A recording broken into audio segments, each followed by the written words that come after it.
There is life after death. There is life eternity after this earthly living.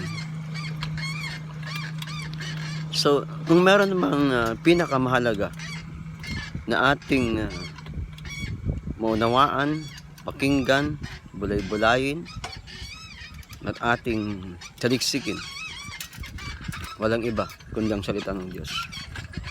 Sapagkat ang salita ng Diyos ay nagbibigay direksyon sa ating buhay, sa ating pamumuhay sa mundong ito, o sa pamumuhay natin after this earthly living.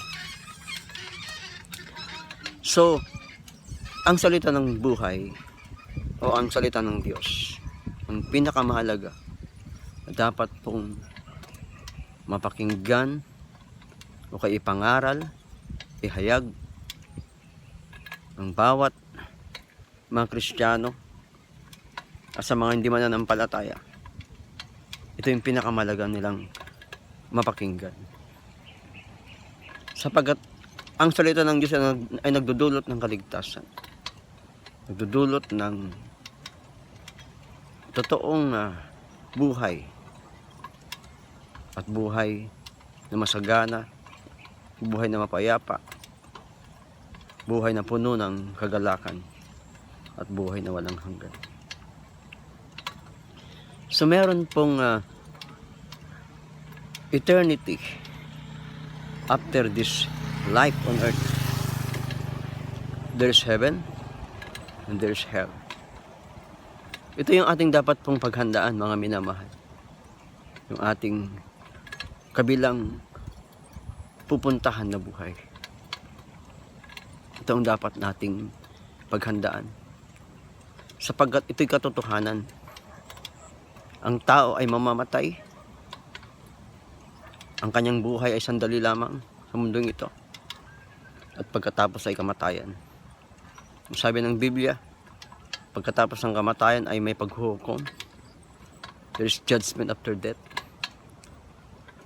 So, the question is, saan tayo pupunta, mga minamahal, kapag dumating sa atin ang kamatayan? Saan tayo pupunta kapag kinuha ng ating buhay na hiram sa Kanya? Saan tayo pupunta? Hallelujah.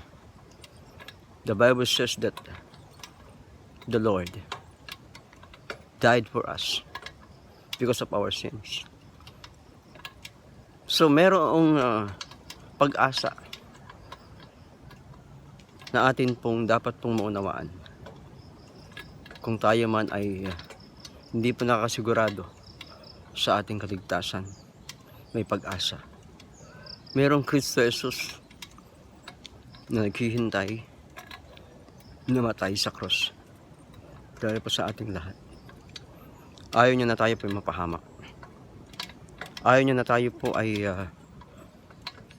mawalay sa Kanya, mawalay sa Diyos habang panahon. Sapagkat kapag ang tao ay namatay at hindi siya naligtas, dahil hindi siya nagsisi ng kanyang kasalanan, hindi niya tinanggap ang tagapagligtas niya. Ang pangalan niya ay Kristo Jesus. Sabi ng Biblia ay may kaparusahan.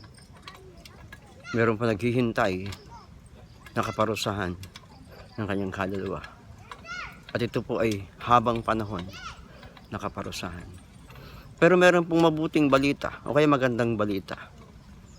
Binayaran ng Lord ang kasalanan ng bawat isa.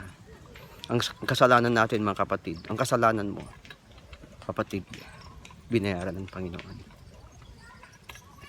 Kilalanin mo lang siya at tanggapin siya sa buhay mo. Ang pangalan niya Jesucristo. Mahal ka ng Panginoon. Sabi ng Lord, lumapit kayo sa akin, kayong lahat na napapagal at nabibigatan ng pasanin, at bibigyan ko kayo ng kapahingahan. Kayong lahat naligaw at hindi alam kung saan patutungo, sabi ng Lord, lapit kayo sa akin. Bibigyan ko kayo ng kasaganaan, buhay na walang hanggan, at kapayapaan at kapahingahan.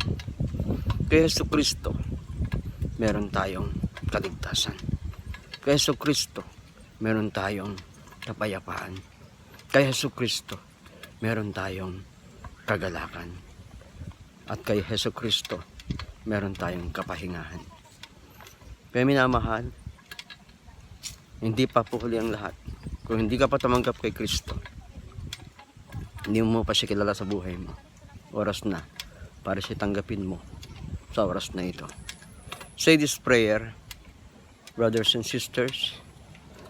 Lord Jesus, I come to you right now. I repent for all my sins. I accept you that you will be my Savior now.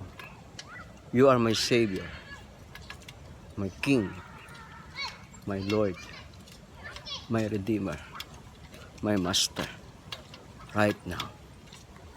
Jesus, come into my heart and wash all my sins. Make me a child of God. Thank you, Lord, for loving me. Thank you, Lord, for your word today. In Jesus' name, amen and amen.